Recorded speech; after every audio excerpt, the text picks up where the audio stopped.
قال لو أن لي بكم قوة أو آوي إلى ركن شديد قالوا يا لوط إنا رسل ربك لن يصلوا إليك فأسر بأهلك بقطع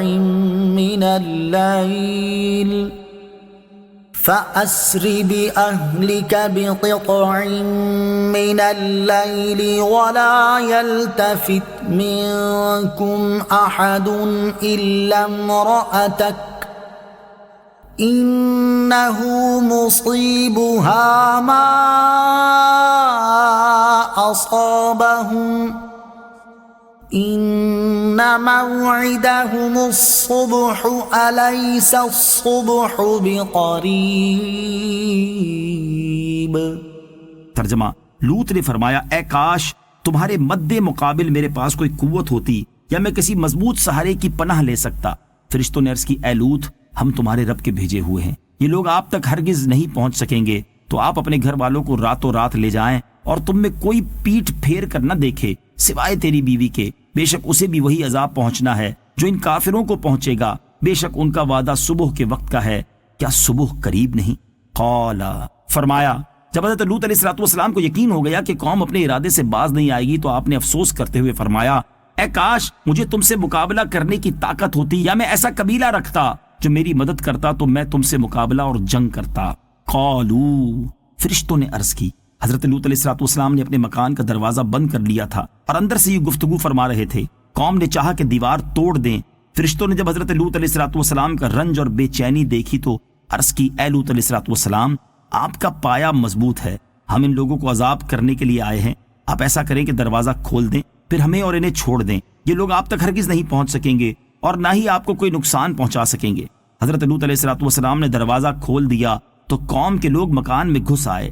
حضرت جبریل علیہ السلام نے اللہ تعالیٰ کے حکم سے اپنا بازو ان کے چہروں پر مارا تو وہ سب اندھے ہو گئے۔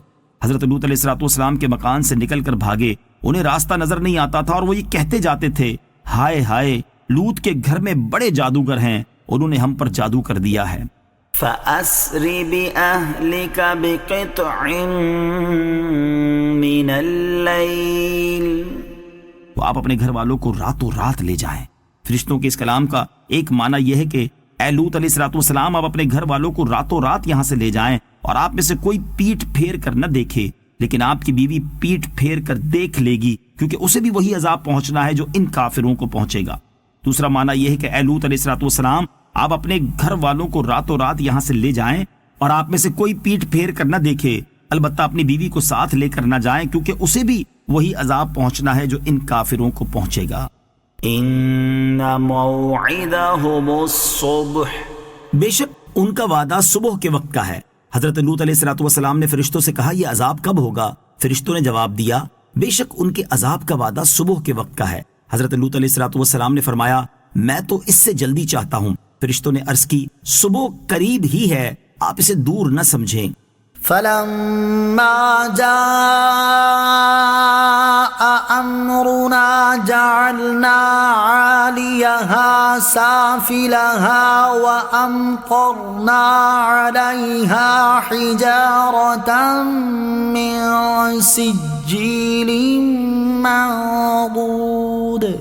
ترجمہ، پھر جب ہمارا حکم آیا تو ہم نے اس بستی کے اوپر کے حصے کو اس کے نیچے کا حصہ کر دیا اور اس پر لگاتار کنکر کے پتھر برسائے۔ فَلَمَّا جَاءَ أَمْرُنَا، پھر جب ہمارا حکم آیا، جب حضرت لوط علیہ السلام اپنے اہل و عیال کے ساتھ اپنی بستی سے نکلے تو انہیں حکم دیا کہ پیچھے مڑ کر کوئی نہ دیکھے۔ سب نے اس بات پر عمل کیا، لیکن آپ علیہ السلام کی بیوی نے جب سنا کہ اس کی قوم پر عذاب نازل ہونے والا ہے تو اس نے پیچھے مڑ کر چیخ کر کہا ہائے میری قوم، تو اسے بھی ایک پتھر لگا اور وہ بھی اپنی قوم کے ساتھ ہلاک ہو گئی۔ حضرت لوط علیہ السلام کی قوم پر عذاب اس طرح آیا کہ حضرت جبرائیل علیہ السلام نے قوم لوط کے شہر جس طبقہ زمین میں تھے اس کے نیچے اپنا بازو ڈالا اور ان 5 شہروں کو جن میں سب سے بڑا صدوم تھا اور ان میں 4 لاکھ آدمی بستے تھے اتنا اونچا اٹھایا کہ وہاں کے کتوں اور مرغوں کی آوازیں آسمان پر پہنچنے لگی اور اس آہستگی سے اٹھایا کہ کسی برتن کا پانی نہ گرا اور کوئی سونے والا بیدار نہ ہوا، پھر اس بلندی سے اس کو اوندھا کر کے پلٹ دیا، اور جو لوگ اس وقت بستی میں موجود نہ تھے وہ جہاں کہیں سفر میں تھے وہاں انہیں لگاتار پتھر برسا کر ہلاک کر دیا گیا۔ بعض مفسرین نے فرمایا کہ بستیاں الٹنے کے بعد انہی پر لگاتار پتھر برسائے گئے۔ مسومة عند ربك وما هي من الظالمين ببعيد۔ ترجمہ، جن پر تیرے رب کی طرف سے نشان لگے ہوئے تھے اور وہ پتھر ظالموں سے کچھ دور نہیں۔ مسومة عند ربك، جن پر تیرے رب کی طرف سے نشان لگے ہوئے تھے، ان پتھروں پر ایسا نشان تھا جس سے وہ دوسروں سے ممتاز تھے۔ حضرت قتادہ رضی اللہ تعالیٰ عنہ فرماتے ہیں کہ ان پر سرخ خطوط تھے۔ حضرت حسن رضی اللہ تعالیٰ عنہ اور مفسر سدی کا قول ہے کہ ان پر مہریں لگی ہوئی تھیں، اور ایک قول یہ ہے کہ جس پتھر سے جس شخص کی ہلاکت منظور تھی اس کا نام اس پتھر پر لکھا تھا۔ وما هي من الظالمين ببعيد، اور وہ پتھر ظالموں سے کچھ دور نہیں۔ امام مجاہد رحمت اللہ تعالی علیہ فرماتے ہیں کہ اس آیت میں کفار قریش کو ڈرایا گیا ہے۔ آیت کا معنی یہ ہے کہ اے حبیب صلی اللہ تعالی علیہ وسلم، وہ پتھر آپ کی قوم کے ظالموں سے کچھ دور نہیں۔ حضرت قتادہ اور حضرت اکرمہ رضی اللہ تعالیٰ عنہما فرماتے ہیں اس آیت کا معنی یہ ہے کہ اس امت کے ظالموں سے وہ پتھر کچھ دور نہیں۔ خدا کی قسم، اللہ تعالیٰ کسی ظالم کو ان پتھروں سے نہیں بچائے گا۔ امام رازی رحمت اللہ تعالیٰ علیہ نے اس آیت کی ایک تفسیر یہ بھی ذکر کی ہے کہ وہ بستیاں جن میں یہ واقعہ رونما ہوا کفار مکہ سے دور نہیں، کیونکہ وہ بستیاں ملک شام میں تھیں اور شام مکہ سے قریب ہے۔ لواطت کی مذمت پر دو معروضات۔ اس رکوع میں چونکہ بدفعلی یعنی لواطت کا بیان ہوا ہے، لہٰذا یہاں اس کی مذمت پر کچھ معروضات پیش کی جاتی ہیں۔ نمبر 1، بدفعلی یعنی لواطت کبیرہ گناہوں میں سے ہے جسے اللہ تعالیٰ نے حرام قرار دیا ہے۔ ایسا شخص مستحق لعنت ہے اور بروز قیامت اللہ تعالیٰ کی نظر رحمت سے محروم رہے گا۔ چنانچہ حضرت لوط علیہ السلام کا قول ذکر کرتے ہوئے اللہ تعالیٰ فرماتا ہے أتأتون الذكران من العالمين وتذرون ما خلق لكم ربكم من أزواجكم بل أنتم قوم عادون۔ ترجمہ، کیا تم لوگوں میں سے مردوں سے بدفعلی کرتے ہو اور اپنی بیویوں کو چھوڑتے ہو جو تمہارے لیے تمہارے رب نے بنائی ہیں، بلکہ تم لوگ حد سے بڑھنے والے ہو۔ اور حضرت جابر رضی اللہ تعالیٰ عنہ سے روایت ہے، حضور اقدس علیہ السلام نے ارشاد فرمایا، مجھے اپنی امت پر سب سے زیادہ ڈر قوم لوط کے سے عمل کا ہے۔ حضرت عبداللہ ابن عباس رضی اللہ تعالیٰ عنہ سے روایت ہے، نبی کریم علیہ السلام نے 3 مرتبہ اس طرح ارشاد فرمایا، اللہ تعالیٰ اس پر لعنت فرمائے جس نے قوم لوط جیسا عمل کیا، اللہ تعالیٰ اس پر لعنت فرمائے جس نے قوم لوط جیسا عمل کیا، اللہ تعالیٰ اس پر لعنت فرمائے جس نے قوم لوط جیسا عمل کیا۔ ترمذی شریف کی حدیث ہے، حضرت عبداللہ ابن عباس رضی اللہ تعالی عنہما سے روایت ہے، رسول اکرم علیہ السلام نے ارشاد فرمایا، جسے تم قوم لوط جیسا عمل کرتے پاؤ تو لواطت کرنے اور کروانے والے دونوں کو قتل کر دو۔ ترمذی شریف کی حدیث حضرت عبداللہ ابن عباس رضی اللہ تعالی عنہما سے روایت ہے، رسول پاک علیہ السلام نے ارشاد فرمایا، اللہ تعالیٰ اس شخص کی طرف نظر رحمت نہیں فرماتا جو کسی مرد یا عورت کے پچھلے مقام میں وطی کرے۔ حضرت عبداللہ ابن عباس رضی اللہ تعالی عنہ فرماتے ہیں کہ بدفعلی کا مرتکب اگر توبہ کیے بغیر مر جائے تو اسے قبر میں خنزیر کی شکل میں بدل دیا جاتا ہے۔ نمبر 2، شریعت مطہرہ میں لواطت یعنی بدفعلی کی سزا یہ ہے کہ اس کے اوپر دیوار گرا دی جائے یا اونچی جگہ سے اسے اوندھا کر کے گرایا جائے اور اس پر پتھر برسائے جائیں یا اسے قید میں رکھا جائے یہاں تک کہ مر جائے یا توبہ کرے، یا چند بار ایسا کیا ہو تو بادشاہ اسلام اسے قتل کر ڈالے۔ اس مسئلے کو صدر الشریعہ بدر الطریقہ علامہ مولانا مفتی محمد امجد علی اعظمی رحمۃ اللہ تعالی علیہ نے تفصیل سے اس طرح ذکر فرمایا، اغلام یعنی پیچھے کے مقام میں وطی کی تو اس کی سزا یہ ہے کہ اس کے اوپر دیوار گرا دیں یا اونچی جگہ سے اسے اوندھا کر کے گرائیں اور اس پر پتھر برسائیں یا اسے قید میں رکھیں یہاں تک کہ مر جائے یا توبہ کرے، یا چند بار ایسا کیا ہو تو بادشاہ اسلام اسے قتل کر ڈالے۔ الغرض یہ فعل نہایت خبیث ہے، بلکہ زنا سے بھی بدتر ہے۔ اسی وجہ سے اس میں حد نہیں کہ بعضوں کے نزدیک حد قائم کرنے سے اس گناہ سے پاک ہو جاتا ہے، اور یہ اتنا برا ہے کہ جب تک توبہ خالصہ نہ ہو اس میں پاکی نہ ہوگی، اور اغلام کو حلال جاننے والا کافر ہے۔ یہی مذہب جمہور ہے۔ تنبیہ، یہ یاد رہے کہ سزاؤں کے نفاذ کا اختیار صرف حاکم اسلام کو ہے۔ وَإِلَى مَدْيَنَ أَخَاهُمْ شُعَيْبًا قال يا قوم اعبدوا الله ما لكم من إله غيره ولا تنقصوا المكيال والميزان إني أراكم بخير وإني أخاف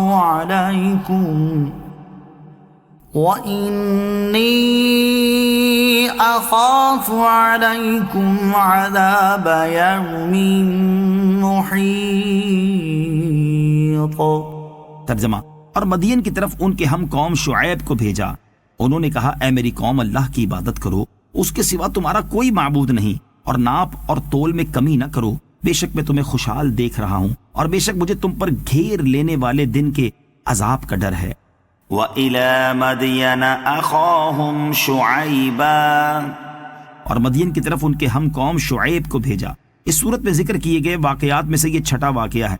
مدین حضرت ابراہیم علیہ السلام کے ایک بیٹے کا نام ہے. بعد میں حضرت شعیب علیہ السلام کے قبیلے کا نام مدین پڑ گیا، اور اکثر مفسرین کی رائے یہ ہے کہ حضرت ابراہیم علیہ السلام کے بیٹے مدین نے اس شہر کی بنیاد ڈالی تھی. آیت کا خلاصہ یہ ہے کہ انبیاء کرام علیہ السلام کو یہ حکم دیا جاتا ہے کہ سب سے پہلے اللہ تعالیٰ کی وحدانیت کی دعوت دیں. اسی لیے حضرت شعیب علیہ السلام نے مدین والوں کو سب سے پہلے یہ فرمایا اے میری قوم اللہ تعالیٰ کی عبادت کرو، اس کے سوا تمہارا اور کوئی معبود نہیں. توحید کی دعوت دینے کے بعد انبیاء کرام علیہ السلام کو یہ حکم ہوتا ہے کہ جو کام زیادہ اہمیت کا حامل ہو پہلے اس کی دعوت دیں، پھر اس کے بعد جس کی اہمیت ہو اس کی دعوت دیں. کفر کے بعد چونکہ مدین والوں کی سب سے بری عادت یہ تھی کہ وہ خرید و فروخت کے دوران ناپ تول میں کمی کرتے تھے. جب کوئی شخص ان کے پاس اپنی چیز بیچنے آتا تو ان کی کوشش یہ ہوتی کہ وہ تول میں اس چیز کو جتنا زیادہ لے سکتے ہوں اتنا لے لیں، اور جب وہ کسی کو اپنی چیز فروخت کرتے تو ناپ اور تول میں کمی کر جاتے. اس طرح وہ ایک دوسرے کو نقصان پہنچانے میں مصروف تھے. اس لیے حضرت شعیب علیہ السلام نے انہیں یہ بری عادت چھوڑنے کی دعوت دی اور فرمایا ناپ اور تول میں کمی نہ کرو. اس کے بعد فرمایا بے شک میں تمہیں خوشحال دیکھ رہا ہوں.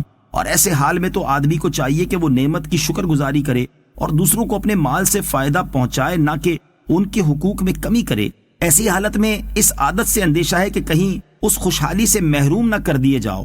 اگر تم ناپ تول میں کمی سے باز نہ آئے تو بے شک مجھے تم پر گھیر لینے والے دن کے عذاب کا ڈر ہے کہ جس سے کسی کو رہائی میسر نہ ہو اور سب کے سب ہلاک ہو جائیں. یہ بھی ہو سکتا ہے کہ اس دن کے عذاب سے عذاب آخرت مراد ہو. نوٹ: سورہ اعراف کی آیت نمبر 85 تا 93 میں حضرت شعیب علیہ السلام کے قوم مدین کے ساتھ معاملات کی بعض تفصیلات گزر چکی ہیں. وَيَا قَوْمِ أَوْفُوا الْمِكْيَالَ وَالْمِيزَانَ بِالْقِسْطِ وَلَا تَبْخَسُوا النَّاسَ أَشْيَاءَهُمْ وَلَا تَعْثَوْا فِي الْأَرْضِ مُفْسِدِينَ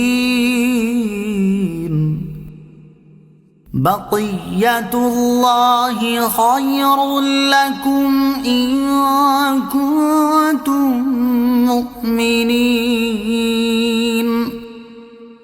وما أنا عليكم بحفيظ.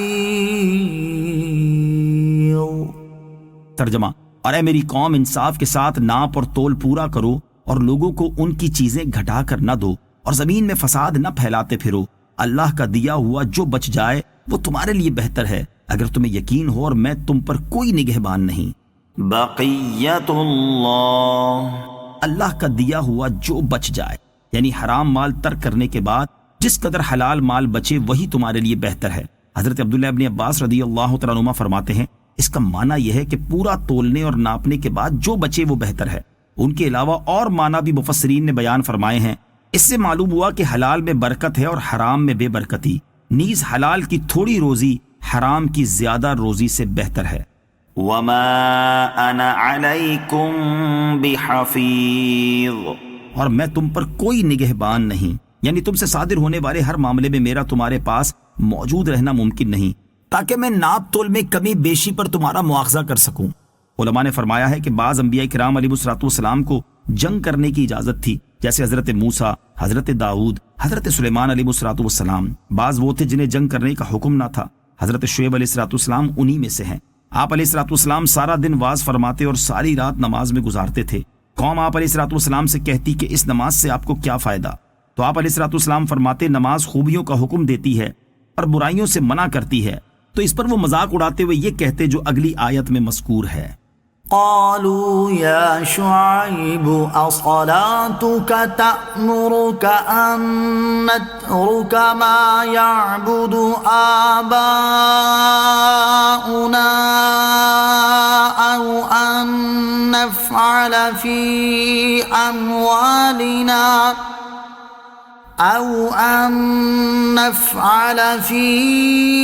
أموالنا ما نشاء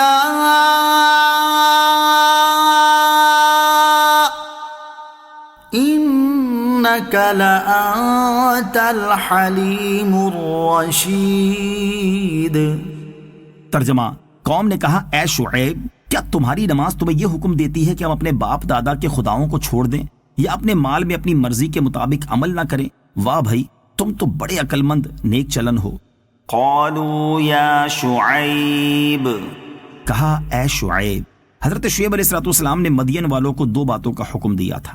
نمبر 1، اللہ تعالیٰ کی وحدانیت کا اقرار کریں اور اللہ عز و جل کے علاوہ اور کسی کی عبادت نہ کریں۔ نمبر 2، ناپ تول میں کمی نہ کریں۔ قوم نے ان دونوں باتوں کا جو جواب حضرت شعیب علیہ السلام کو دیا اس کا ذکر اس آیت میں ہے۔ پہلی بات کا انہوں نے یہ جواب دیا، ان نترک ما يعبد آباؤنا، یعنی کیا ہم ان خداؤں کی عبادت کرنا چھوڑ دیں جن کی ہمارے باپ دادا عبادت کرتے رہے ہیں؟ مدین والوں کے جواب سے یہ ظاہر ہوا کہ ان کے پاس بت پرستی کرنے پر دلیل اپنے آباء و اجداد کی اندھی تقلید تھی۔ اسی لیے جب حضرت شعیب علیہ السلام نے انہیں بت پرستی چھوڑنے کا حکم دیا تو انہیں بہت عجیب لگا اور کہنے لگے کہ بتوں کی پوجا کرنے کے جس طریقے کو ہمارے پچھلے لوگوں نے اپنایا ہے ہم اسے کیسے چھوڑ دیں؟ دوسری بات کا مدین والوں نے یہ جواب دیا، ان نفعل فی اموالنا ما نشاء، یعنی کیا ہم اپنے مال میں اپنی مرضی کے مطابق عمل نہ کریں؟ ان کی اس بات کا مطلب یہ تھا کہ ہم اپنے مال میں پورا اختیار رکھتے ہیں، چاہے کم ناپیں چاہے کم تولیں۔ آیت میں مذکور لفظ صلاح سے مراد یا تو دین و ایمان ہے یا اس سے مراد نماز ہے۔ انک لانت الحلیم الرشید، تم تو بڑے عقل مند نیک چلن ہو۔ مدین والے اپنے گمان میں حضرت شعیب علیہ السلام کو بے وقوف اور جاہل سمجھتے تھے، اس لیے طنز کے طور پر انہوں نے حضرت شعیب علیہ السلام سے کہا کہ تم تو بڑے عقل مند اور نیک چلن ہو۔ یہ جملہ ایسا ہی ہے جیسے کوئی کنجوس آدمی کو آتے دیکھ کر کہے جناب حاتم تائی تشریف لا رہے ہیں۔ امام راضی فرماتے ہیں کہ اس آیت کا معنی یہ ہے کہ حضرت شعیب علیہ السلام اپنی قوم میں بڑے عقل مند اور نیک چلن آدمی کی حیثیت سے مشہور تھے، لیکن جب حضرت شعیب علیہ السلام نے اپنی قوم کو ان میں نسل در نسل چلتے ہوئے بتوں کی پوجا کے جاہلانہ طریقے کو چھوڑنے کا حکم دیا تو انہوں نے حیران ہو کر کہا کہ آپ تو بڑے عقل مند اور نیک چلن ہیں، پھر آپ ہمیں کیسے یہ حکم دے رہے ہیں کہ ہم اپنے نسل در نسل چلتے ہوئے بتوں کی پوجا کے طریقے کو چھوڑ دیں؟ قال يا قوم أرأيتم إن كنت على بينة من ربي ورزقني منه رزقا حسنا وما أريد أن أخالفكم إلى ما أنهاكم عنه إن أريد إلا الإصلاح ما استطعت وما توفيقي إلا بالله عليه توكلت وإليه أنيب۔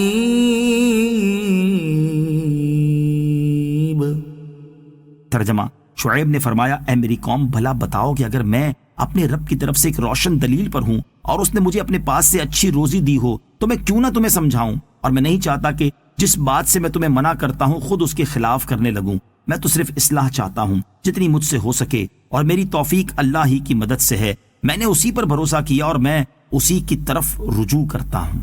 قال یا قوم، فرمایا اے میری قوم۔ حضرت شعیب علیہ السلام نے اپنی قوم کو ان کی باتوں کا جواب دیتے ہوئے فرمایا کہ اے میری قوم، مجھے بتاؤ کہ اگر میں اپنے رب عز و جل کی طرف سے روشن دلیل یعنی علم، ہدایت، دین اور نبوت سے سرفراز کیا گیا ہوں اور اللہ تعالیٰ نے مجھے اپنے پاس سے بہت زیادہ حلال مال عطا فرمایا ہوا ہو، تو پھر کیا میرے لیے یہ جائز ہے کہ میں اس کی وحی میں خیانت کروں اور اس کا پیغام تم لوگوں تک نہ پہنچاؤں؟ یہ میرے لیے کس طرح روا ہو سکتا ہے کہ اللہ تعالیٰ مجھے اتنی کثیر نعمتیں عطا فرمائے اور میں اس کے حکم کی خلاف ورزی کروں؟ وما اريد، اور میں نہیں چاہتا ہوں۔ امام فخر الدین رازی رحمۃ اللہ تعالی علیہ فرماتے ہیں کہ قوم نے حضرت شعیب علیہ الصلوۃ والسلام کے حلیم و رشید ہونے کا اعتراف کیا تھا، اور ان کا یہ کلام طنز اور مذاق اڑانے کے طور پر نہ تھا، بلکہ اس کلام سے مقصود یہ تھا آپ حلم اور کمال عقل کے باوجود ہم کو اپنے مال میں اپنی مرضی کے مطابق تصرف کرنے سے کیوں منع فرماتے ہیں؟ اس کا جواب جو حضرت شعیب علیہ الصلوۃ والسلام نے فرمایا اس کا خلاصہ یہ ہے کہ جب تم میرے کمال عقل کا اعتراف کر رہے ہو تو تمہیں یہ سمجھ لینا چاہیے کہ میں نے اپنے لیے جو بات پسند کی ہے وہی ہوگی جو سب سے بہتر ہو، اور وہ خدا تعالیٰ کی توحید اور ناپ تول میں خیانت نہ کرنا ہے، اور میں چونکہ اس کا پابندی سے عامل ہوں تو تمہیں سمجھ لینا چاہیے کہ یہی طریقہ بہتر ہے۔ ان اريد الا الاصلاح، تو میں تو صرف اصلاح چاہتا ہوں، یعنی میرا تمہیں نیکی کی دعوت دینے اور برائی سے منع کرنے سے مقصود یہ ہے کہ جہاں تک ہو سکے تمہاری اصلاح ہو جائے، اور جب میں نے دیکھا کہ تم نے اپنے اعمال درست کر لیے ہیں تو میں تمہیں منع کرنا بھی چھوڑ دوں گا۔ ان تینوں جوابات میں اس بات کی تنبیہ کی گئی ہے کہ ہر عقل مند انسان کو چاہیے کہ وہ جو کام کر رہا ہے اور جس کام کو چھوڑ رہا ہے اس میں اللہ تعالیٰ کے حقوق، اپنی جان کے حقوق اور لوگوں کے حقوق کی رعایت کرے۔ وما توفیقی الا باللہ، اور میری توفیق اللہ ہی کی مدد سے ہے، یعنی میں نے اپنا معاملہ اللہ تعالیٰ کے سپرد کر دیا ہے، کیونکہ مجھے اسی پر اعتماد اور تمام کاموں میں اسی پر بھروسہ ہے۔ تمام نیک اعمال اور توبہ کرنے میں میں اسی کی طرف رجوع کرتا ہوں۔ حضرت شعیب علیہ الصلوۃ والسلام کے اس کلام شریف میں اس جانب اشارہ ہے کہ کوئی شخص رب تعالیٰ کی دستگیری کے بغیر محض اپنی عقل سے ہدایت نہیں پا سکتا۔ وَيَا قَوْمِ لَا يَجْرِمَنَّكُمْ شِقَاقِي أَن يُصِيبَكُم مِّثْلُ مَا أَصَابَ قَوْمَ نُوحٍ أَوْ قَوْمَ هُودٍ أَوْ قَوْمَ صَالِحٍ وَمَا قَوْمُ لُوطٍ مِّنكُم بِبَعِيدٍ۔ ترجمہ، اور اے میری قوم، میری مخالفت تم سے یہ نہ کروا دے کہ تم پر بھی اسی طرح کا عذاب آ پہنچے جو نوح کی قوم یا ہود کی قوم یا صالح کی قوم پر آیا تھا، اور لوط کی قوم تو تم سے کوئی دور بھی نہیں ہے۔ وَيَا قَوْمِ، اور اے میری قوم، حضرت شعیب علیہ الصلوۃ والسلام نے اپنی قوم سے مزید فرمایا کہ اے میری قوم، مجھ سے تمہاری عداوت اور بغض، میرے دین کی مخالفت، تمہارے اللہ تعالیٰ سے کفر پر اصرار کرنے اور بتوں کی پوجا کرنے پر قائم رہنے، لوگوں سے ناپ تول میں کمی کرنے کو نہ چھوڑنے، اور اللہ تعالیٰ کی بارگاہ میں توبہ سے اعراض کرنے کی وجہ سے کہیں تم پر بھی ویسا ہی عذاب نازل نہ ہو جائے جیسا حضرت نوح علیہ الصلوۃ والسلام کی قوم پر، یا حضرت ہود علیہ الصلوۃ والسلام کی قوم پر، یا حضرت صالح علیہ الصلوۃ والسلام کی قوم پر، یا حضرت لوط علیہ الصلوۃ والسلام کی قوم پر نازل ہوا۔ اور حضرت لوط علیہ الصلوۃ والسلام کی قوم کا زمانہ دوسروں کی بنسبت تم سے زیادہ قریب ہے، لہذا ان کے حالات سے عبرت حاصل کرو، اور اس بات سے ڈرو کہ کہیں میری مخالفت کی وجہ سے تم بھی اسی طرح کے عذاب میں مبتلا نہ ہو جاؤ جس میں وہ لوگ مبتلا ہوئے۔ وَاسْتَغْفِرُوا رَبَّكُمْ ثُمَّ تُوبُوا إِلَيْهِ إِنَّ رَبِّي رَحِيمٌ وَدُودٌ۔ ترجمہ، اور اپنے رب سے معافی چاہو، پھر اس کی طرف رجوع لاؤ، بے شک میرا رب بڑا مہربان محبت والا ہے۔ وَاسْتَغْفِرُوا رَبَّكُمْ، اور اپنے رب سے معافی چاہو۔ بہت سے پیغمبروں نے اپنی قوموں کو توبہ و استغفار کا حکم دیا، جس سے معلوم ہوتا ہے کہ توبہ بڑی اہم چیز ہے۔ یہ بھی خیال رہے کہ ہر گناہ کی توبہ علیحدہ ہے، کفر کی توبہ ایمان لانا ہے، حقوق العباد کی توبہ انہیں ادا کر دینا ہے، اور علانیہ گناہ کی توبہ علانیہ ہے۔ ودود کا معنی و مفہوم، یہ لفظ ودن سے ماخوذ ہے جس کا معنی ہے خالص محبت، اور اللہ تعالیٰ پر اس اسم کا اطلاق دو طرح سے ہوتا ہے۔ نمبر ایک، اللہ تعالیٰ محبت فرماتا ہے، یعنی اللہ تعالیٰ اپنے اطاعت گزار بندوں سے محبت فرماتا ہے کہ وہ ان کے اعمال سے راضی ہوتا ہے اور ان کی اطاعت گزاری کے بدلے ان پر لطف و احسان فرماتا ہے، اور اطاعت گزاری کی وجہ سے ان کی تعریف بھی کرتا ہے۔ نمبر دو، اللہ تعالیٰ محبوب ہے، یعنی اللہ تعالیٰ کے نیک اور صالح بندے اپنے اوپر اللہ تعالیٰ کے فضل اور احسان کی کثرت کی وجہ سے اس سے محبت کرتے ہیں۔ قالوا يا شعيب ما نفقه كثيرا مما تقول وإنا لنراك فينا ضعيفا ولولا رهطك لرجمناك وما أنت علينا بعزيز۔ ترجمہ، انہوں نے کہا اے شعیب تمہاری زیادہ تر باتیں تو ہماری سمجھ میں نہیں آ رہی، اور بے شک ہم تمہیں اپنے درمیان کمزور دیکھتے ہیں، اور اگر تمہارا قبیلہ نہ ہوتا تو ہم تمہیں پتھروں سے مارتے اور تم ہمارے نزدیک کوئی معزز آدمی نہیں ہو۔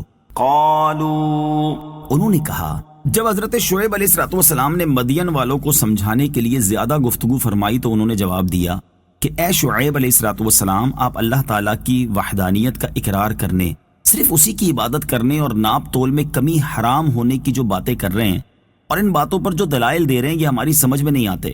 نیز بے شک ہم تمہیں اپنے درمیان کمزور دیکھتے ہیں کہ اگر ہم آپ کے ساتھ کچھ زیادتی اور ظلم کریں تو آپ میں دفاع کرنے کی طاقت نہیں۔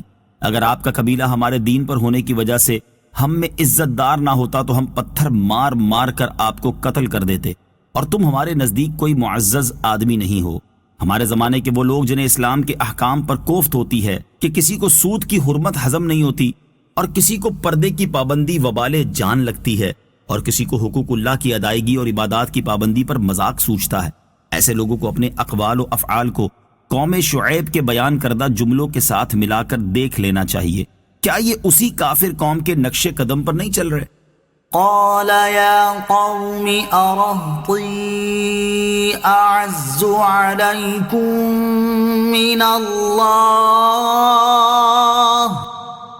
واتخذتموه وراءكم ظهريا ان ربی بما تعملون محیط۔ ترجمہ، شعیب نے فرمایا اے میری قوم، کیا تم پر میرے قبیلے کا دباؤ اللہ سے زیادہ ہے اور اسے تم نے اپنی پیٹھ کے پیچھے ڈال رکھا ہے؟ بے شک میرا رب تمہارے تمام اعمال کو گھیرے ہوئے ہے۔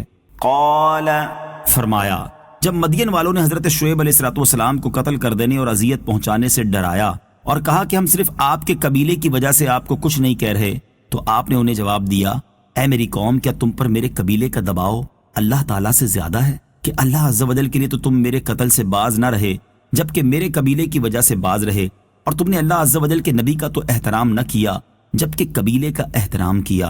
تم نے اللہ عز و جل کے حکم کو اپنی پیٹھ پیچھے ڈال رکھا ہے اور اس کے حکم کی تمہیں کوئی پرواہ نہیں۔ تم نے اللہ تعالیٰ کے حکم کو تو ایسے چھوڑ رکھا ہے جیسے وہ توجہ کے قابل ہی نہیں۔ بے شک میرا رب عز و جل تمہارے سب حالات جانتا ہے، اس پر تمہاری کوئی بات بھی پوشیدہ نہیں، اور وہ قیامت کے دن تمہیں تمہارے عملوں کی جزا دے گا۔ وَيَا قَوْمِ اعْمَلُوا عَلَى مَكَانَتِكُمْ إِنِّي عَامِلٌ سَوْفَ تَعْلَمُونَ مَنْ يَأْتِيهِ عَذَابٌ يُخْزِيهِ وَمَنْ هُوَ كَاذِبٌ وَارْتَقِبُوا إِنِّي مَعَكُمْ رَقِيبٌ۔ ترجمہ، اور اے میری قوم، تم اپنی جگہ اپنے کام کیے جاؤ، میں اپنا کام کرتا ہوں۔ ان قریب تم جان جاؤ گے کہ رسوا کر دینے والا عذاب کس پر آتا ہے اور کون جھوٹا ہے، اور تم انتظار کرو کہ میں بھی تمہارے ساتھ انتظار میں ہوں۔ وَيَا قَوْمِ، اور اے میری قوم، یعنی جو برے اعمال کرنا اور مجھے شر پہنچانا تمہارے بس میں ہے تم وہ کرتے جاؤ، اور جن اعمال کی اللہ تعالیٰ نے مجھے توفیق عطا کی ہے میں وہ کرتا رہتا ہوں۔ ان قریب تم جان جاؤ گے کہ رسوا کر دینے والا عذاب کس پر آتا ہے اور اپنے دعووں میں کون جھوٹا ہے، اور تمہیں جلد معلوم ہو جائے گا کہ میں حق پر ہوں یا تم، اور اللہ تعالیٰ کے عذاب سے شقی کی شقاوت ظاہر ہو جائے گی۔ بس تم اپنے انجام کا انتظار کرو اور میں بھی تمہارے ساتھ انتظار میں ہوں۔ وَلَمَّا جَاءَ أَمْرُنَا نَجَّيْنَا شُعَيْبًا وَالَّذِينَ آمَنُوا مَعَهُ بِرَحْمَةٍ مِنَّا وَأَخَذَتِ الَّذِينَ ظَلَمُوا الصَّيْحَةُ وَأَخَذَتِ الَّذِينَ ظَلَمُوا الصَّيْحَةُ فَأَصْبَحُوا فِي دِيَارِهِمْ جَاثِمِينَ كَأَن لَّمْ يَغْنَوْا فِيهَا أَلَا بُعْدًا لِّمَدْيَنَ كَمَا بَعِدَتْ ثَمُودُ۔ ترجمہ: اور جب ہمارا حکم آیا تو ہم نے شعیب اور اس کے ساتھ کے مسلمانوں کو اپنی رحمت سے بچا لیا، اور ظالموں کو خوفناک چیخ نے پکڑ لیا تو وہ صبح کے وقت اپنے گھروں میں گھٹنوں کے بل پڑے رہ گئے، گویا وہ کبھی وہاں رہتے ہی نہ تھے۔ خبردار دور ہوں مدین والے جیسے قوم ثمود دور ہوئی۔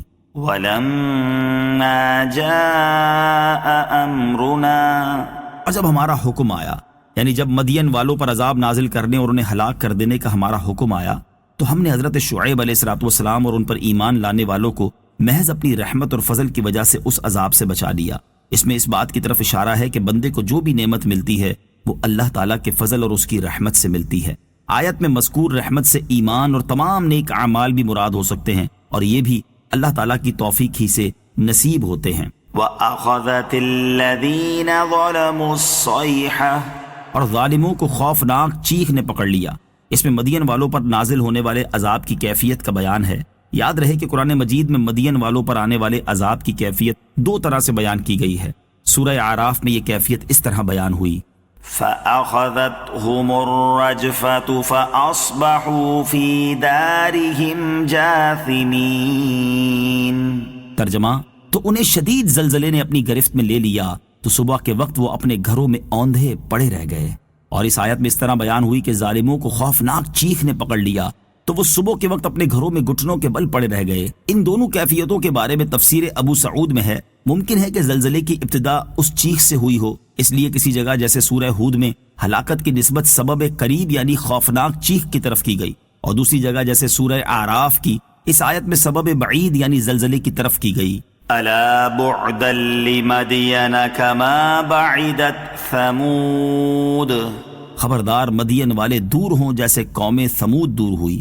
اس آیت میں اللہ تعالیٰ نے مدین والوں پر نازل ہونے والے عذاب کو قوم ثمود کے عذاب سے تشبیہ دیتے ہوئے فرمایا کہ مدین والوں کو بھی اسی طرح کے عذاب سے ہلاک کر دیا گیا جس طرح کے عذاب سے قوم ثمود کو ہلاک کیا گیا۔ وَلَقَدْ أَرْسَلْنَا مُوسَى بِآيَاتِنَا وَسُلْطَانٍ مُبِينٍ إِلَى فِرْعَوْنَ وَمَلَئِهِ فَاتَّبَعُوا أَمْرَ فِرْعَوْنَ وَمَا أَمْرُ فِرْعَوْنَ بِرَشِيدٍ۔ ترجمہ: اور بے شک ہم نے موسیٰ کو اپنی آیتوں اور روشن غلبے کے ساتھ بھیجا فرعون اور اس کے درباریوں کی طرف، تو انہوں نے فرعون کی پیروی کی، حالانکہ فرعون کا کام بالکل درست نہ تھا۔ وَلَقَدْ أَرْسَلْنَا مُوسَىٰ، اور بے شک ہم نے موسیٰ کو بھیجا۔ اس صورت میں ذکر کیے گئے واقعات میں سے یہ 7واں اور آخری واقعہ ہے۔ ایک قول یہ ہے کہ اس آیت میں مذکور آیات سے مراد تورات اور اس کے تمام مسائل اور احکام ہیں، اور سلطان مبین سے مراد معجزات ہیں، اور آیت کا معنی یہ ہے کہ ہم نے حضرت موسیٰ علیہ السلام کو مسائل و احکام کے ساتھ بھیجا اور روشن معجزات کے ذریعے ان کی تائید کی۔ دوسرا قول یہ ہے کہ آیات سے مراد معجزات ہیں، اور آیت کا معنی یہ ہے کہ ہم نے حضرت موسیٰ علیہ السلام کو معجزات کے ساتھ بھیجا، اور ان میں حضرت موسیٰ علیہ السلام کی نبوت کی صداقت کے لیے روشن دلیل ہے۔ نوٹ: حضرت موسیٰ علیہ السلام اور فرعون کے واقعات اس سے پہلے سورہ بقرہ، سورہ اعراف اور سورہ یونس کی متعدد آیات میں گزر چکے ہیں۔ إِلَى فِرْعَوْنَ وَمَلَئِهِ، فرعون اور اس کے درباریوں کی طرف، یعنی ہم نے حضرت موسیٰ علیہ السلام کو اپنی نشانیوں کے ساتھ فرعون اور اس کے درباریوں کی طرف بھیجا، تو درباریوں نے حضرت موسیٰ علیہ السلام اور ان کے معجزات کا انکار کرنے میں فرعون کی پیروی کی، حالانکہ فرعون کا کام بالکل درست نہ تھا۔ وہ کھلی گمراہی میں مبتلا تھا، کیونکہ فرعون بشر ہونے کے باوجود خدائی کا دعویٰ کرتا تھا اور علانیہ ایسے ظلم اور ایسی ستم گاریاں کرتا تھا کہ جس کا شیطانی کام ہونا ظاہر اور یقینی ہے، وہ کہاں اور خدائی کہاں۔ جبکہ حضرت موسیٰ علیہ السلام کے ساتھ ہدایت اور سچائی تھی، آپ کی سچائی کی دلیلیں یعنی واضح آیات اور روشن معجزات وہ لوگ دیکھ چکے تھے، پھر بھی انہوں نے آپ علیہ السلام کی پیروی کرنے سے منہ پھیرا اور فرعون جیسے گمراہ شخص کی پیروی کی۔ يقدم قومه يوم القيامة فأوردهم النار وبئس الود المورود وأتبعوا في هذه لعنة ويوم القيامة بئس الرفد المرفود۔ ترجمہ، فرعون قیامت کے دن اپنی قوم کے آگے ہوگا، پھر انہیں دوزخ میں لا اتارے گا، اور وہ اترنے کا کیا ہی برا گھاٹ ہے، اور اس دنیا میں اور قیامت کے دن ان کے پیچھے لعنت لگا دی گئی، کیا ہی برا انعام ہے جو انہیں ملا۔ يقدم قومه، اپنی قوم کے آگے ہوگا، یعنی جس طرح فرعون دنیا میں اپنی قوم کے آگے تھا اور انہیں دریائے نیل میں لا ڈالا، اسی طرح قیامت کے دن فرعون اپنی قوم کے آگے ہوگا، پھر انہیں دوزخ میں لا اتارے گا اور جہنم میں اپنی قوم کا امام ہوگا۔ خلاصہ یہ ہے کہ جس طرح دنیا میں فرعون کفر اور گمراہی میں اپنی قوم کا پیشوا تھا، ایسے ہی جہنم میں بھی ان کا پیشوا اور امام ہوگا، وَأُتْبِعُوا، اور ان کے پیچھے لگا دی گئی۔ اس آیت کا معنی یہ ہے کہ اللہ تعالیٰ انبیاء کرام علیہ الصلوۃ والسلام اور فرشتوں کی لعنت دنیا و آخرت دونوں جگہ فرعونیوں کے ساتھ ملی ہوئی ہے اور کبھی ان سے جدا نہ ہوگی۔ دنیا میں قیامت تک ہر آنے والی نسل انہیں برائی سے یاد کرے گی، اور آخرت میں تمام اولین و آخرین ان پر لعنت کریں گے۔ اس سے معلوم ہوا کہ دنیا کی رسوائی اور نیک لوگوں کا ہمیشہ کسی پر لعنت کرنا خدا کا عذاب ہے، جبکہ ذکر خیر اور اچھا چرچا اللہ عز و جل کی رحمت ہے۔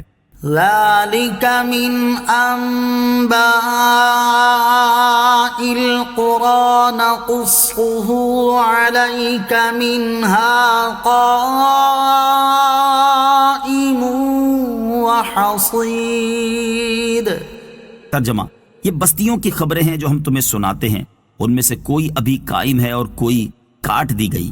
ذَلِكَ، یعنی یہ گزری ہوئی امتوں کی خبریں ہیں جو اے حبیب صلی اللہ تعالی علیہ وآلہ وسلم ہم تمہیں اس لیے سناتے ہیں کہ تم اپنی امت کو ان کی خبریں دو تاکہ وہ ان سے عبرت حاصل کریں اور وہ اپنے کفر سے باز آ جائیں، یا پھر ان پر بھی ویسا ہی عذاب نازل ہو جائے جیسا ان سابقہ قوموں پر نازل ہوا جن قوموں کو ہم نے ہلاک کر دیا۔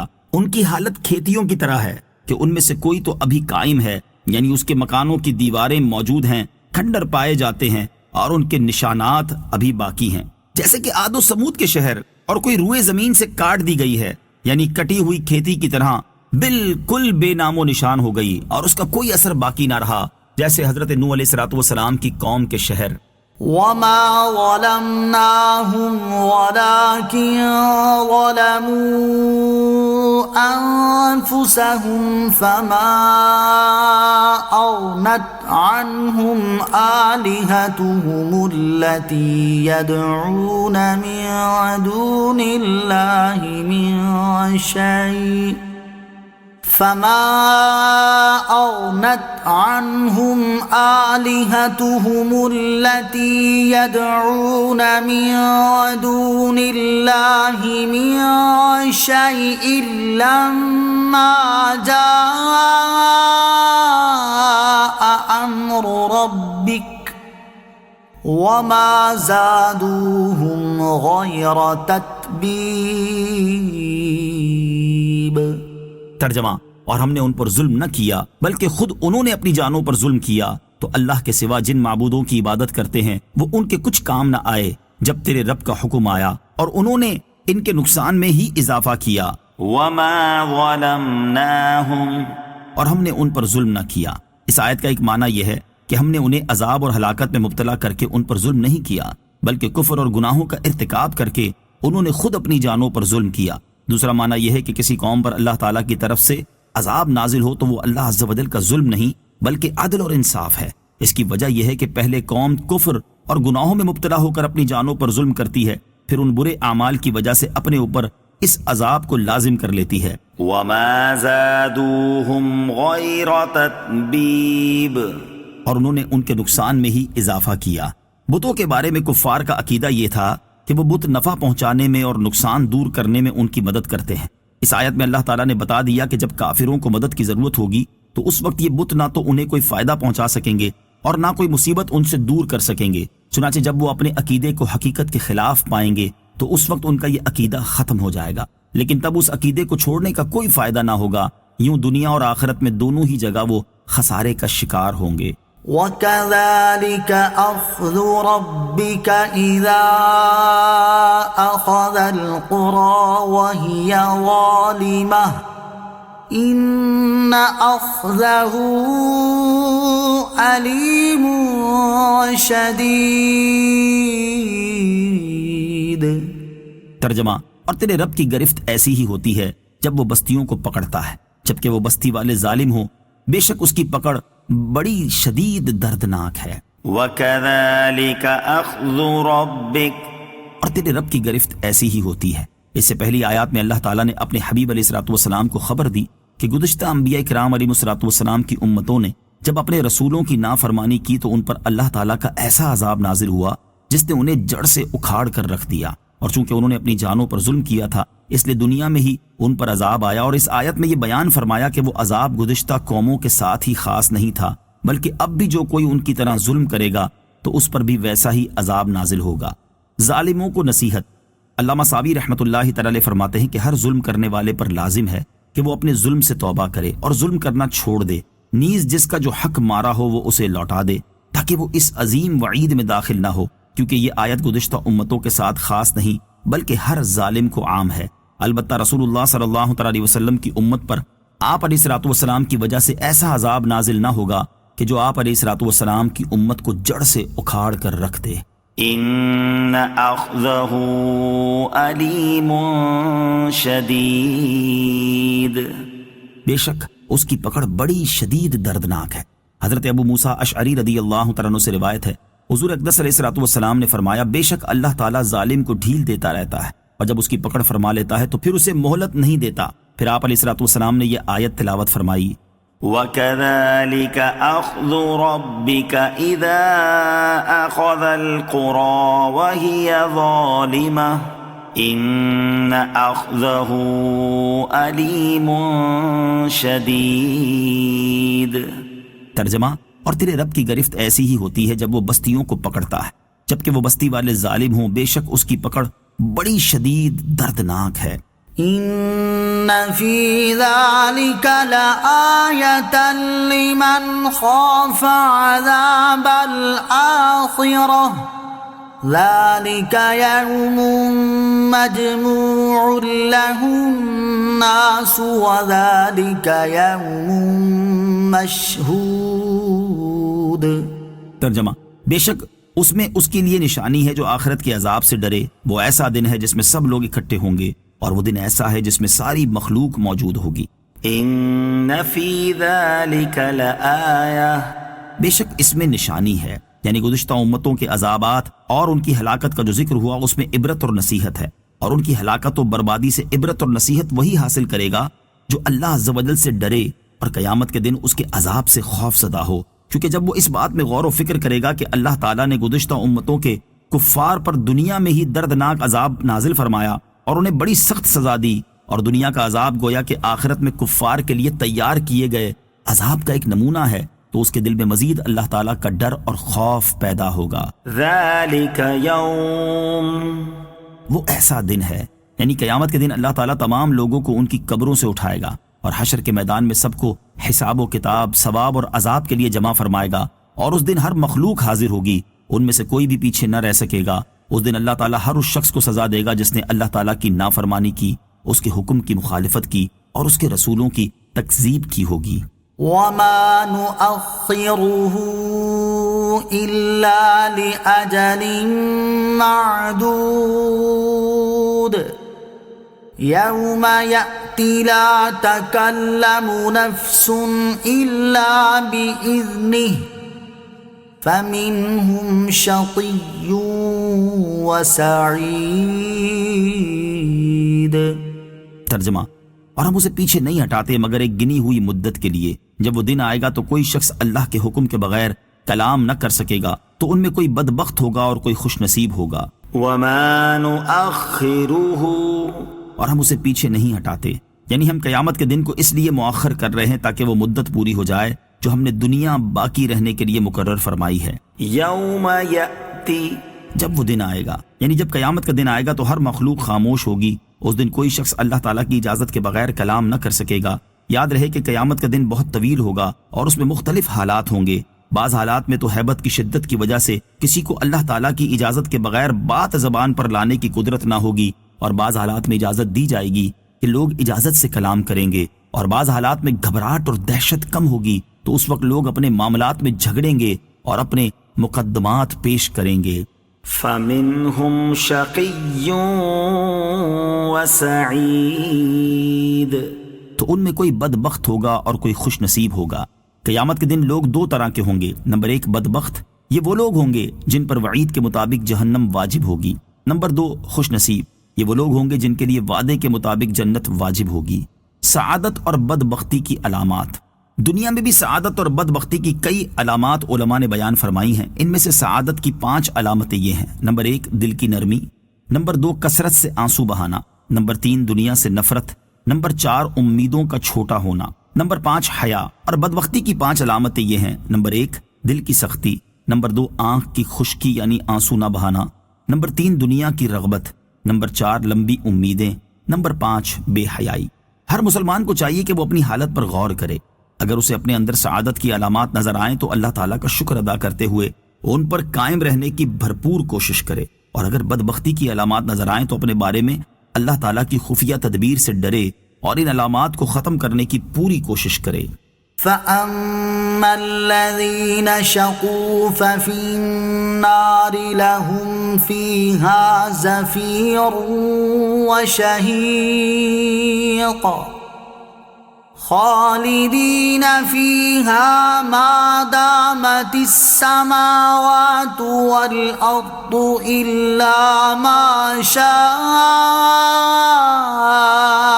ربك إن ربك فعال لما يريد وَأَمَّا الَّذِينَ سُعِدُوا فَفِي الْجَنَّةِ خَالِدِينَ فِيهَا مَا دَامَتِ السَّمَاوَاتُ وَالْأَرْضُ إِلَّا مَا شَاءَ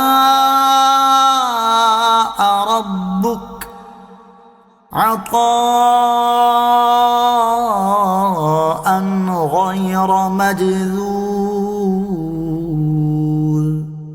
ترجمہ، تو جو بدبخت ہوں گے وہ تو دوزخ میں ہوں گے، وہ اس میں گدھے کی طرح چلائیں گے، وہ اس میں تب تک رہیں گے جب تک آسمان و زمین رہیں گے، مگر جو تمہارا رب چاہے، بے شک تمہارا رب جو چاہتا ہے وہی کرنے والا ہے، اور وہ جو خوش نصیب ہوں گے وہ جنت میں ہوں گے، ہمیشہ اس میں رہیں گے جب تک آسمان و زمین رہیں گے، مگر جو تمہارا رب چاہے، یہ ایسی بخشش ہے جو کبھی ختم نہ ہوگی۔ فَأَمَّا الَّذِينَ شَقُوا، تو جو بدبخت ہوں گے یعنی جن پر بدبختی غالب آ گئی اور ان کے لیے جہنم کا فیصلہ کر دیا گیا تو وہ جہنم میں رہیں گے، اور جہنم میں ان کا حال یہ ہوگا کہ وہ گدھے کی طرح چلائیں گے۔ خالدین فیہا، وہ اس میں رہیں گے۔ اس آیت میں اللہ تعالیٰ نے کفار کے جہنم میں قیام کو زمین و آسمان کے قائم رہنے کی مدت پر معلق کیا، لیکن اس کا یہ مطلب نہیں کہ جس طرح زمین و آسمان کا قائم رہنا ہمیشہ کے لیے نہیں بلکہ وقتی اور عارضی ہے، اسی طرح کفار کا جہنم میں رہنا بھی ہمیشہ کے لیے نہ ہوگا، کیونکہ قرآن پاک کی دیگر کئی آیات سے کفار و مشرکین کی مغفرت نہ ہونا اور ان کا ہمیشہ ہمیشہ کے لیے جہنم میں رہنا ثابت ہے، جیسا کہ ارشاد باری تعالی ہے، ان اللہ لا یغفر ان یشرک به ویغفر ما دون ذلك لمن یشاء۔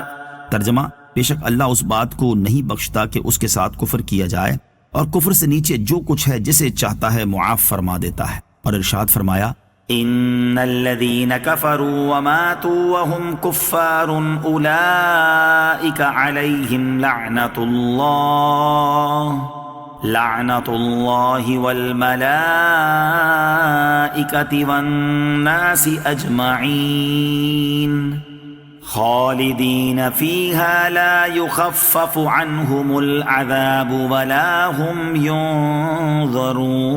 ینظرون۔ ترجمہ، بے شک وہ لوگ جنہوں نے کفر کیا اور کافر ہی مرے ان پر اللہ اور فرشتوں اور انسانوں کی سب کی لعنت ہے، وہ ہمیشہ اس لعنت میں رہیں گے، ان پر سے عذاب ہلکا نہ کیا جائے گا اور نہ انہیں مہلت دی جائے گی۔ ایک مقام پر ارشاد فرمایا، إن الذين كذبوا بآياتنا واستكبروا عنها لا تفتح لهم أبواب السماء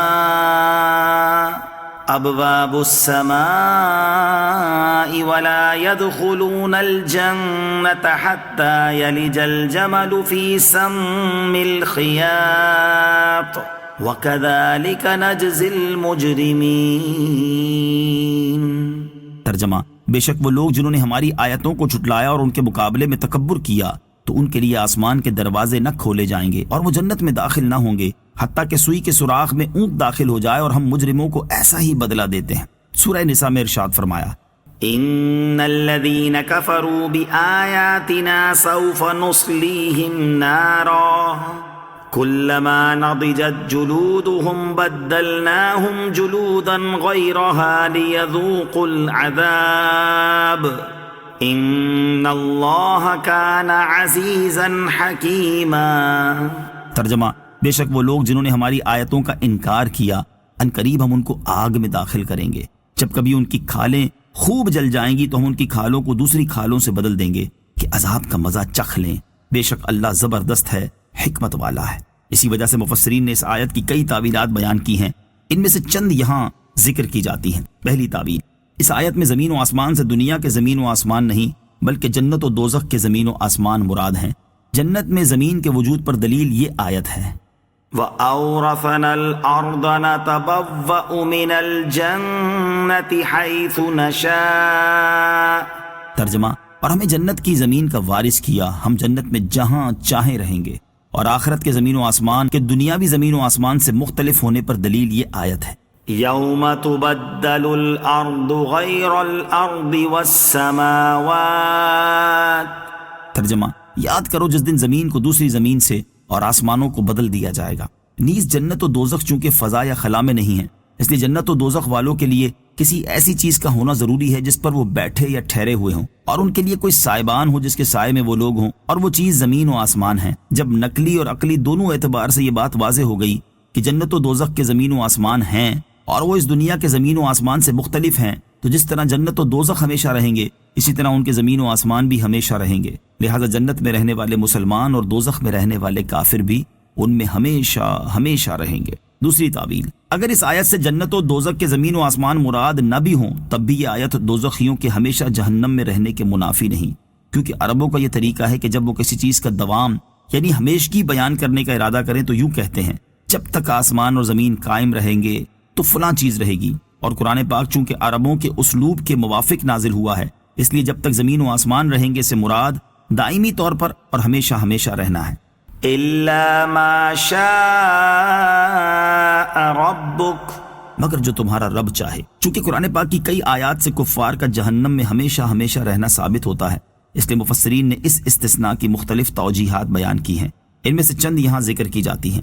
پہلی توجیح: حضرت عبداللہ ابن عباس رضی اللہ تعالیٰ عنہما اور امام ضحاک رضی اللہ تعالیٰ عنہ فرماتے ہیں اس استثناء میں وہ مسلمان داخل ہیں جنہیں کبیرہ گناہوں کی وجہ سے جہنم میں ڈال دیا جائے گا، اور اللہ تعالیٰ جب تک چاہے گا انہیں جہنم میں رکھے گا، پھر انہیں جہنم سے نکال کر جنت میں داخل فرما دے گا. اس توجیہ کے درست ہونے پر یہ حدیث پاک بھی دلالت کرتی ہے.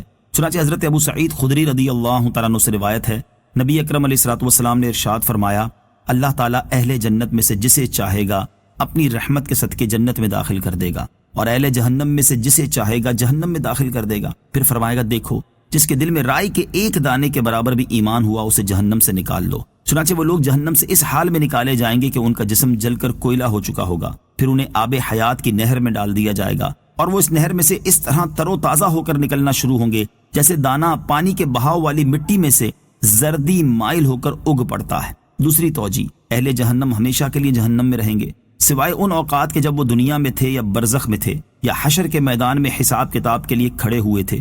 خلاصہ یہ کہ ان تین اوقات میں انہیں جہنم کا عذاب نہ ہوگا. تیسری توجیہ: جہنم میں آگ کا عذاب بھی ہوگا اور زمہریر کا بھی، جس میں بہت سخت ٹھنڈک ہوگی. اور اس آیت سے مراد یہ ہے کہ جہنمی ہمیشہ کے لیے آگ کے عذاب میں رہیں گے، لیکن جس وقت اللہ تعالیٰ چاہے گا انہیں آگ کے عذاب سے نکال کر ٹھنڈک کے عذاب میں ڈال دے گا.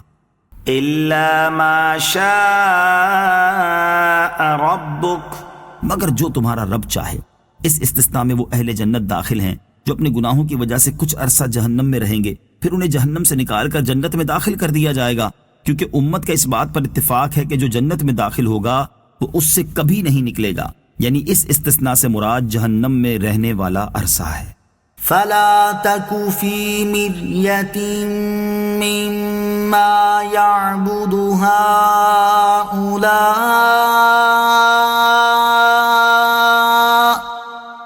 ما يعبدون إلا كما يعبد آباؤهم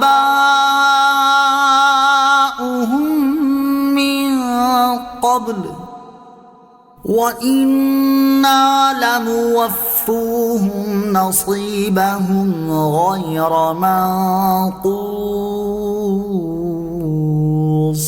ترجمہ: تو ان بتوں کی عبادت کرنے والوں کے بارے میں شک میں نہ پڑنا، یہ ویسے ہی عبادت کرتے ہیں جیسے پہلے ان کے باپ دادا عبادت کیا کرتے تھے، اور بے شک ہم انہیں ان کا پورا پورا حصہ دیں گے جس میں کوئی کمی نہیں ہوگی۔ فلا تك في مرية، تو اے سننے والے تم شک میں نہ پڑنا۔ اس آیت کی ایک تفسیر یہ ہے کہ اے سننے والے ان مشرکین کی بتوں کی عبادت اور ان کے برے انجام کے حوالے سے کسی شک میں نہ پڑنا، بے شک یہ بھی اس بت پرستی کی وجہ سے عذاب میں مبتلا ہوں گے جیسا کہ پہلی امتیں عذاب میں مبتلا ہوئیں۔ جن مشرکین کے واقعات تمہارے سامنے بیان ہوئے، جس طرح وہ بتوں کی عبادت کرتے تھے اسی طرح یہ بھی بتوں کی عبادت کر رہے ہیں، اور تمہیں معلوم ہو چکا کہ ان لوگوں کا کیا انجام ہوا، اور ان قریب انہیں بھی ان کے جیسے انجام کا سامنا ہوگا، اور بے شک ہم انہیں ان کے عذاب کا پورا پورا حصہ دیں گے جس میں کوئی کمی نہیں ہوگی۔ دوسری تفسیر یہ ہے کہ اے حبیب صلی اللہ تعالیٰ علیہ وسلم، آپ ہر اس شخص سے فرما دیں جسے ان بتوں کی عبادت کرنے والوں کے بارے میں یہ شک ہو کہ اللہ تعالیٰ نے انہیں بت پرستی کا حکم دیا ہے۔ اللہ تعالیٰ نے انہیں ہرگز بت پرستی کرنے کا حکم نہیں دیا، بلکہ جس طرح ان کے باپ دادا بتوں کی پوجا کرتے رہے ہیں اسی طرح یہ لوگ بھی ان کی پیروی کرتے ہوئے بتوں کی پوجا کر رہے ہیں۔ بے شک ہم انہیں ان کے عذاب کا پورا پورا حصہ دیں گے جس میں کوئی کمی نہ ہوگی۔ وَلَقَدْ آتَيْنَا مُوسَى الْكِتَابَ فَاخْتُلِفَ فِيهِ وَلَوْلَا كَلِمَةٌ سَبَقَتْ مِنْ رَبِّكَ لَقُضِيَ بَيْنَهُمْ وَإِنَّهُمْ لَفِي شَكٍّ مِّنْهُ مُرِيبٍ۔ ترجمہ: اور بے شک ہم نے موسیٰ کو کتاب دی تو اس میں اختلاف کیا گیا، اور اگر تمہارے رب کی ایک بات پہلے طے نہ ہو چکی ہوتی تو ان کا فیصلہ کر دیا جاتا، اور بے شک وہ لوگ اس کی طرف سے دھوکے میں ڈالنے والے شک میں ہیں۔ وَلَقَدْ آتَيْنَا مُوسَى الْكِتَابَ، اور بے شک ہم نے موسیٰ کو کتاب دی۔ اس آیت میں اللہ تعالیٰ نے اپنے حبیب علیہ الصلوۃ والسلام کو تسلی دیتے ہوئے ارشاد فرمایا کہ اے حبیب صلی اللہ تعالیٰ علیہ وسلم، جس طرح آپ کی قوم نے قرآن کے ساتھ کیا کہ بعض اس پر ایمان لائے اور بعض نے اس کا انکار کیا، اسی طرح حضرت موسیٰ علیہ الصلوۃ والسلام کی قوم نے ان پر ہماری نازل کردہ کتاب تورات کے ساتھ کیا تھا کہ ان میں سے بعض نے تورات کی تصدیق کی اور بعض نے کفر کیا۔ اے حبیب علیہ الصلوۃ والسلام، یہ اپنے کفر اور تکذیب کی بنا پر دنیا میں ہی جس عذاب کے جلدی حقدار تھے، وہ عذاب اگر آپ کا رب عز و جل قیامت کے دن تک کے لیے ان سے مؤخر نہ فرما چکا ہوتا تو دنیا میں ہی ان کی ہلاکت کا فیصلہ کر دیا جاتا۔